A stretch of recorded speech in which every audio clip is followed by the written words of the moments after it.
Welcome back to the Liberty Insider. Before the break, I was in a fit of high dudgeon over the so-called free speech zones. Most people don't know about this, but it exists, I think. On college campuses has been a big, huge problem where free speech has been relegated to very out-of-the-way places. Yeah, and to me it's bizarre. Now, it is true, and our viewers should know, that in England, in Australia, or the British Commonwealth, they've got a great tradition, you know, from Hyde Park in England, where you could stand up, put a soapbox up, and hold forth. So there would be a set-aside spot to say your piece, and you could say seditious stuff. That's where, of course,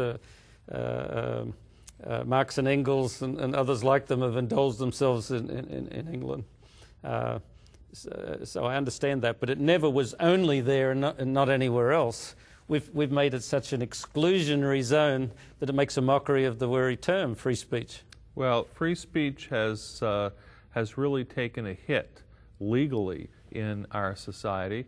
We just don't seem to have the same value on, and especially free press also.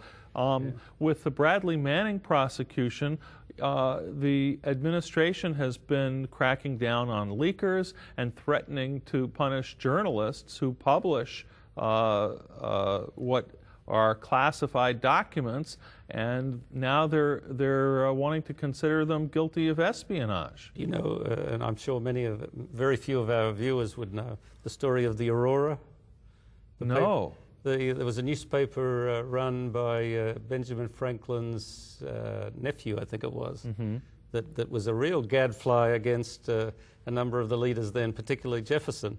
And the efforts were made to shut them down, but they were able to say the most write the most outrageous things. So it's not that the conflict between political power and its prerogatives and free speech is just recent.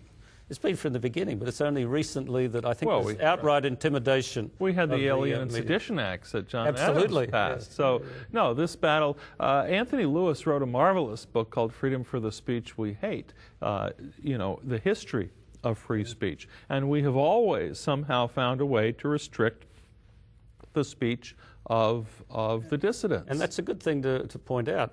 Free speech doesn't mean anything unless it's hateful. It's the most hateful and objectionable stuff that you allow. Everyone will allow what they agree with. That's not free speech. Well, that's like-mindedness. But coming back to, you know, my favorite way to characterize, all Americans believe in religious freedom, right? Well, yeah, of course. Everybody says they believe in religious freedom. But what most people think of as religious freedom is freedom to believe the way I do. Yeah. You have freedom to think and speak the thoughts that I agree with. But if you want to speak something that I disagree with, well, no, you're not free to do that. Well, I'll tell it again because I think it illustrates your point so well. Years ago, I heard the Minister of Religion for the Maldives interviewed on BBC, and he was rhapsodizing about religious freedom in their country, which is almost 100% Islamic country, Muslim country. And the interviewer said, well, that's fine, but most of your people are of one religion. He says, you know, I'm a Christian. Would I be allowed to practice my faith if I came to your country? And instantly he says, certainly not. He says, we might as well invite Al-Qaeda into our country. and you know, his analogy was wrong anyhow. But it was interesting. Instantly his sensibility on what religious freedom is was disrupted. No way. Well, of course there's freedom for the majority. Yes, when everyone's comfortable. And it's worth mentioning what we've said on this program before. And you know the statistic that's... I see it expressed different ways, at least 60, but usually 70% of the world's population exist under periods of places of severe religious repression. But the point is, in those areas, most of those people don't know. Because they're of the majority. Absolutely. Right. But so they really have no choice, but they don't feel it because they're going with the flow. Bringing it back to the issue of the national security state and religious freedom, most Christians in America feel like they're free to go to church, to carry out their religious activities.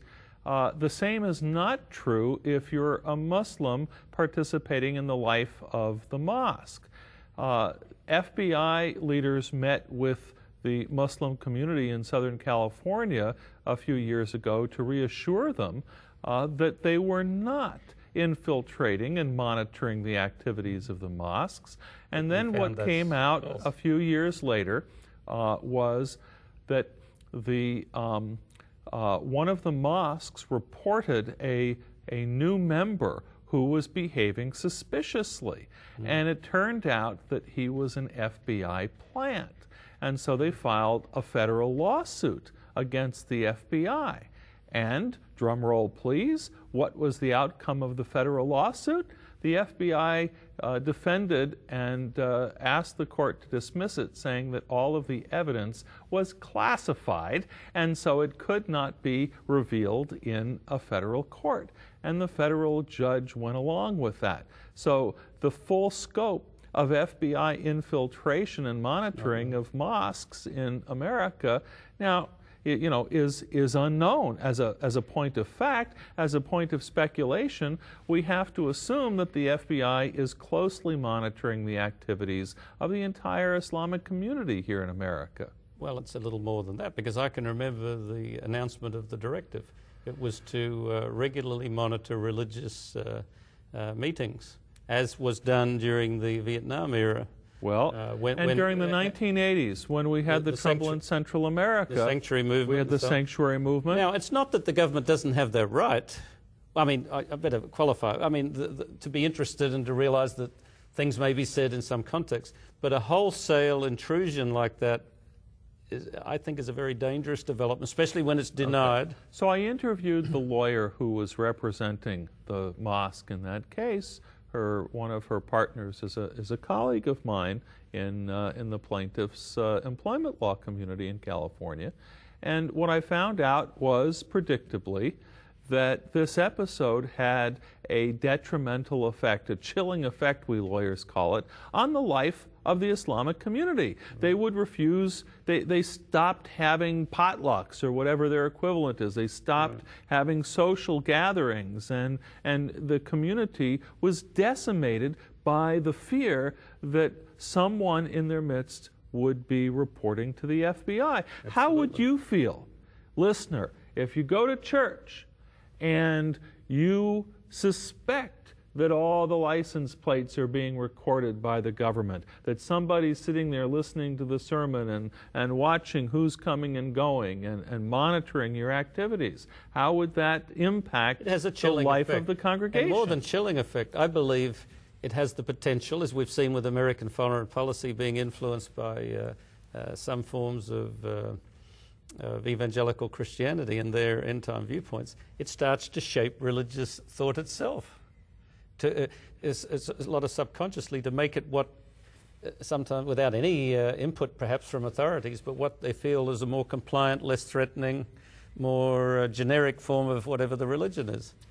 So it doesn't serve religious freedom, and obviously doesn't serve freedom at large.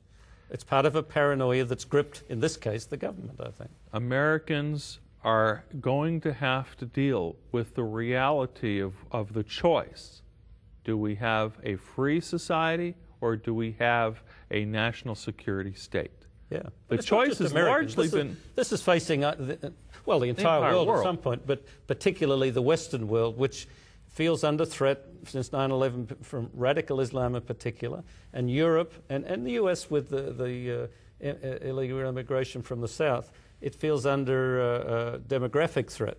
Well, we can live in fear, or we can have the courage to live as free people. Well, I hope we have the courage.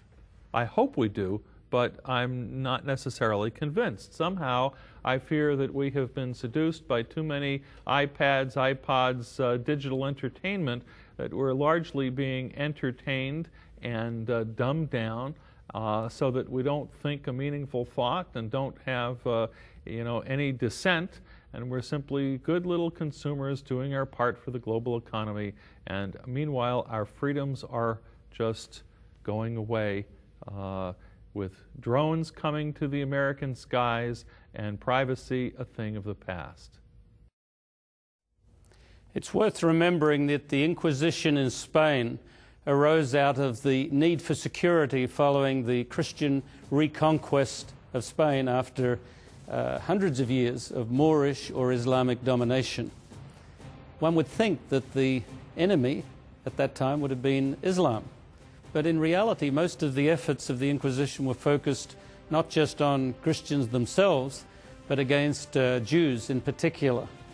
And the most feared element of the Jewishness within their midst were those who falsely converted. The net effect was horrible suspicion within the community, and yet as I look back on the historical record, no evidence ever that Jews turned on Christianity.